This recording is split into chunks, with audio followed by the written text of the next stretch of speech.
सास का घूंघट। ये है देविका। देविका पढ़ी लिखी और मॉडर्न लड़की है, लेकिन उसकी शादी ऐसे परिवार में हुई है जो गांव में रहता है। भले ही ये 21वीं सदी है, लेकिन देविका की ससुराल वालों की सोच वो तो 18वीं सदी से आगे बढ़ी ही नहीं। आइए जानते हैं क्या होगा जब शहर की पढ़ी लिखी और मॉडर्न लड़की फंस जाएगी संकीर्ण मानसिकता वाले माहौल में। सागर, ये तुम्हारे गांव में सबने इतने लंबे लंबे घूंघट क्यों कर रखे हैं? और ये सब मुझे इतना घूर घूर कर क्यों देख रहे हैं? अरे यार, तुम भी घूंघट कर लो ना, इसीलिए तो देख रहे हैं सब तुम्हें। कम ऑन सागर, मैं घूंघट नहीं कर सकती। तुम्हें पता है ना मैं कौन हूँ।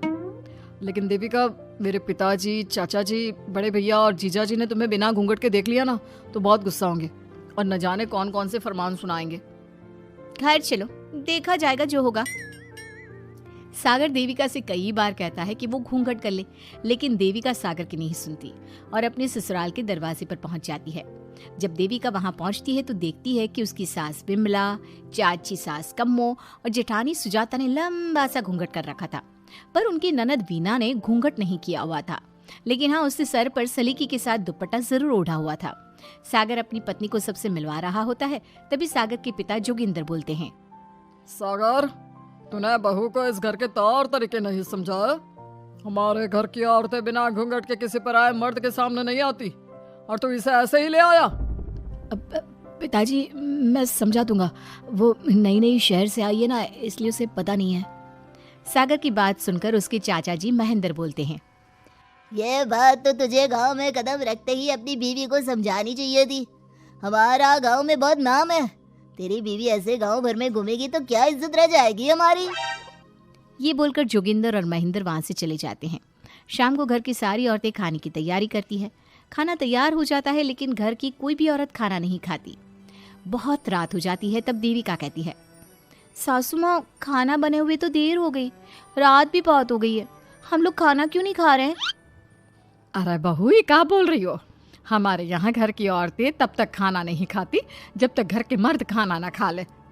लेकिन इतनी देर हो गई, आप सबको भूख नहीं लग रही क्या?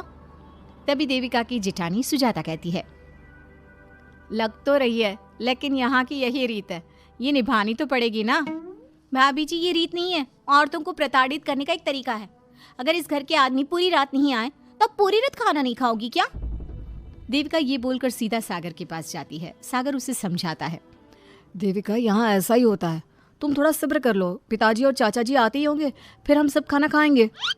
सागर देविका को समझा ही रहा था, तभी देविका की ननद वीना आकर कहती है, सागर, खाना खाने आ जाओ, पिताजी और चाचा जी आ गए हैं।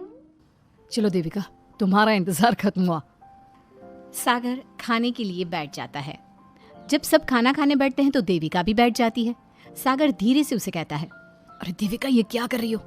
तुम इस तरह हमारे साथ खाना नहीं खा सकती। मगर क्यों सागर, मुझे भूख लगी है, सब लोग खा रहे हैं तो मैं क्यों नहीं खा सकती? ये हमारे घर का नियम है, पहले घर के आदमी खाते हैं और बाद में औरतें। लेकिन सागर, हमारे घर में तो ऐसा कोई नियम नहीं है। देविका और सागर में बहस छिड़ जाती है। तब सागर का बड़ा भाई कहता है, सागर, तेरी बीवी को एक बार में समझ में नहीं आता क्या कि इस घर की औरतें मर्दों के खाना खाने के बाद ही खाना खा सकती है? भैया, मैं देविका को यही समझा रहा था। मुझे तो लग रहा है कि इसके दिमाग में कोई बात ही नहीं बैठती एक बार में। भैया, मेरे दिमाग में बात तब बैठेगी ना जब आपकी बात कोई ढंग की होगी।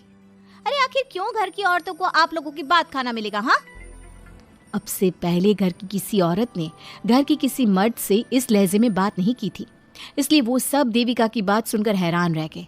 तभी सागर की जीजा और वीना के पति कल्याण जी कहते हैं, ये क्या है सागर, इस घर की दीवारों को औरतों की इतनी ऊंची आवाज सुनने की आदत नहीं है। अपनी बीवी को बोल जरा होश से काम ले और चुपचाप चली जाए। क्यों चली जाऊं मैं चुपचाप? इस घर की औरतें आपकी हर बात बर्दाश्त कर लेंगी, लेकिन मैं शहर की पढ़ी लिखी लड़की हूँ। आपके कोई भी फालतू के रीति रिवाज मैं नहीं बर्दाश्त करने वाली। इस तरह देविका ने सारे घर की औरतों के लिए मिसाल पैदा कर दी। जोगिंदर के घर में पहली बार किसी महिला ने विरोध का स्वर उठाया है। ये बात घर के किसी मर्द को बर्दाश्त नहीं हो रही है। तभी जोगिंदर कहता है, महेंद्र, मोहन, इस बेशर्म लड़की को कमरे में बंद कर दो और आज इससे कोई खाना नहीं देगा।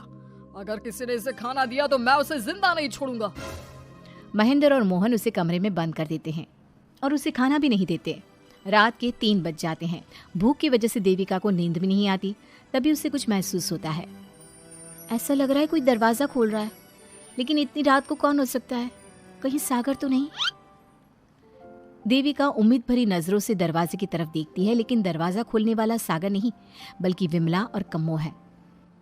माँ जी, चाची जी, आप दोनों? बहू, ये ले, हम तेरे लिए खाना लाए हैं, खा ले। और ये बात ना तो किसी को बताना मत कि हमने तुझे खाना दिया है, नहीं तो हमारे मर्द मार मार कर हमारा बुरा हाल कर देंगे। माँ जी, आप यहाँ इतना घुट घुट कर क्यों रहती हो? देविका, अब तू भी इस घर की बहू है, तू भी हमारी तरह रहना सीख ले। इस घर के कायदे कानून अपना ले। इस घर के मर्द तो कभी बदलने वाले हैं नहीं बहू, तो तू ही बदल ले अपने आप को। माँ जी, बदलाव अच्छे के लिए हो तो हमें बदलना चाहिए, बेकार और बेतुकी बातों का तो विरोध करना चाहिए। दोनों ने देविका को समझाने की कोशिश की, लेकिन देविका ने उल्टा उन्हें ही समझा दिया। इसी तरह एक दिन देविका किसी बात पर जोर जोर से हंस रही थी। तभी देविका की सास विमला ने उसे टोकते हुए कहा, अरे बहू, तू इतनी जोर जोर से क्यों हंस रही है? हमारे घर की औरत इतनी जोर जोर से नहीं हंसती। विमला अपनी बहू को समझा रही थी कि तभी महेंद्र बोलता है, अरे कम्मो, कौन है ये औरत जो बेशर्मों की तरह जोर जोर से हंस रही है? तभी कम्मो और देविका बाहर आ जाती हैं। जी वो मैं हंस रही थी चाचा जी, अब आप लोग हंसने पर भी पाबंदी लगाओगे क्या? तुम जैसी बदतमीज लड़कियों से मैं बात नहीं करना चाहता, लेकिन कान खोलकर सुन लो, इस घर की औरतें इतना जोर जोर से नहीं हंसती। और हाँ, तुम्हें पहले ही बता चुके हैं कि इस घर की दीवारों को औरतों की तेज आवाज सुनने की आदत नहीं है। इस घर की दीवारों को आदमियों की ऊंची आवाज सुनने की आदत है, लेकिन औरतों की नहीं। चाचा जी, आपके घर की दीवारें तो बहुत दोगली है। हर पाबंदी औरतों के लिए क्यों चाचा जी? औरतें ये नहीं कर सकती, औरतें वो नहीं कर सकती। औरतें सांस ले सकती है या उस पर भी पाबंदी है?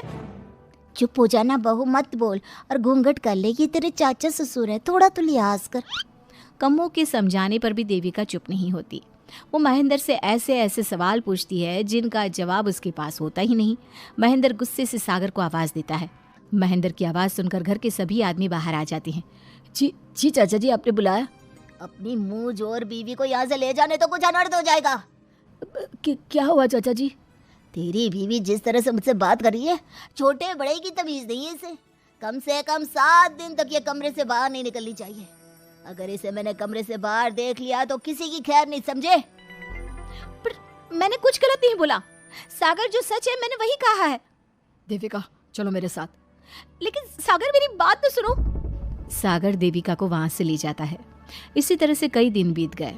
अब देविका अपने ससुराल में हर गलत बात का विरोध करने लगी, लेकिन जितना ज्यादा वो विरोध करती, उसके ससुराल वाले उस पर उतना ही ज्यादा अत्याचार करते। अब देखना यह है कि देविका अपने ससुराल वालों के अत्याचार को यूं ही सहती रहेगी। क्या उसके ससुराल में घूंघट में औरतों का दम इसी तरह घुटता रहेगा?